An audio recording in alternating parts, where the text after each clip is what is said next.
Here we have another of the uniform motion problems. Remember, when we're dealing with uniform motion problems, we have distance equals rate times time. Whenever we're reading through one of these and we notice that it's uniform motion, it's probably a good idea to write this formula down just so we can kind of start identifying things. In these uniform motion problems, we typically have, it's not usually just one distance equals rate times time formula. We usually have two or sometimes more. In this instance, we have Parker rode his boat a distance of 21 miles in 3.5 hours. On the next day, he returned against current in a total of 5.25 hours.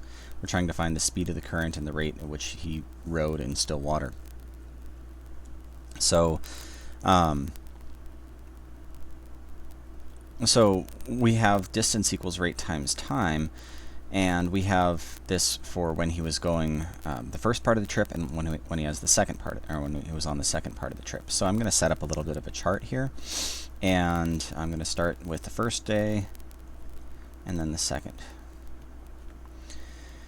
So distance equals rate times time. Let's scoot that over slightly.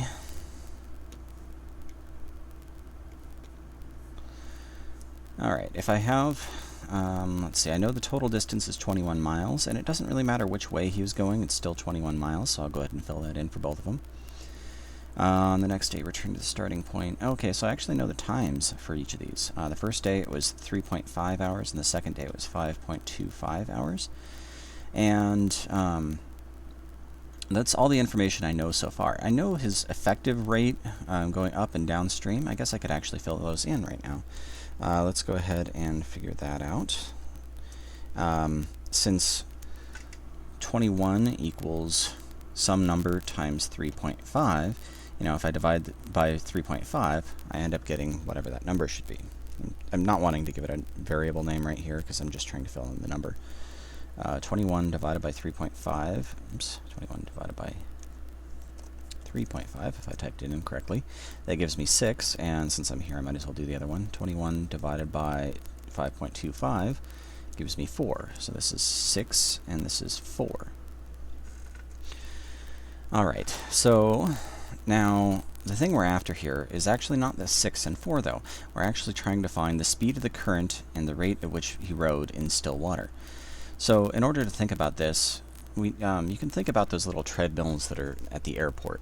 You can imagine, you know, you're on the people mover treadmills. If you're walking along the treadmill, and let's say it's moving you, let's say it's going at 2 miles per hour, and let's say you're walking along the treadmill at 3 miles per hour, then effectively you're sped up by this treadmill that you're walking on, and your effective rate here would be, well, 5 miles per hour. That's 2 plus 3.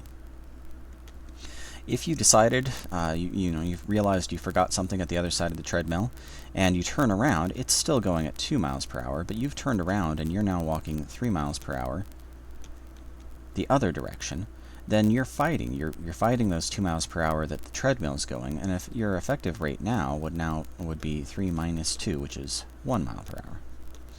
So it would take you a lot longer to get back on that treadmill. This is exactly what's happening with this problem. Except instead of a treadmill, we have the current.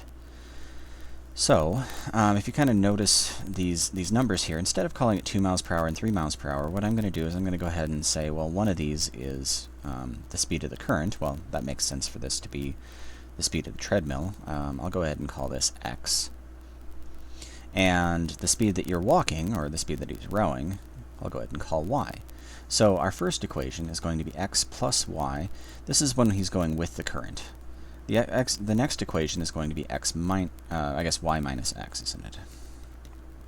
Maybe I should have done, because here you'll notice I'm doing the 3 miles per hour minus the 2 miles per hour. I need to make sure everything works out with the same way I wrote it on there. So x plus y and y minus x. But I need to figure out what these correspond to. This first one is when you're going with the treadmill, so it's the time you're going with the current, and it would end up being your faster trip, because if you're going with the current, it's going to be the 3.5 hours. So x plus y is 6, and y minus x is 4. I'm going to actually, to solve this, I'm going to actually rearrange these formulas, these equations, slightly so that they're both in standard form. X plus y equals 6 is already in standard form. But this other one I'll rewrite as the opposite of x plus y equals 4, so that it's in standard form. And the reason, if you've been paying attention to some of these videos, the reason I want these in standard form, you'll notice that my coefficients are opposites on my x's. So if I was to add these equations vertically, I would get 0x plus 2y equals 10. Of course, the 0x I can ignore. So I just get 2y equals 10, and when I divide both sides by 2, I get y equals 5. Okay, that is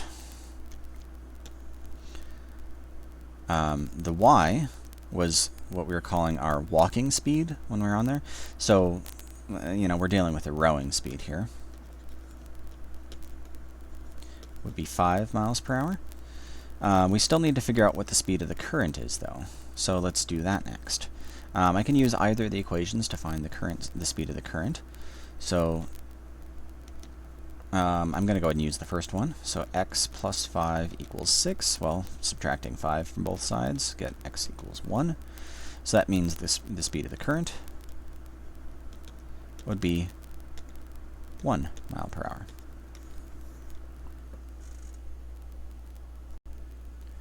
One last little bit to this problem. I realized I hadn't yet checked my work. I answered the question as if I knew what I was doing, but it's a good idea to make sure that this actually makes sense. You can see if your rowing speed is 5 miles per hour and the speed of the current is 1, then the 5 miles per hour you're rowing plus the 1 mile per hour of the current is 6. This is the effective rate, so that checks out there. That's my first equation, x plus y equals 6. And if you're going the other direction, if your rowing speed is 5 miles per hour and you're going against the current speed of 1 mile per hour, you can see 5 minus 1 is 4. That one checks out as well. So both equations do work, and I'm happy with my answer there.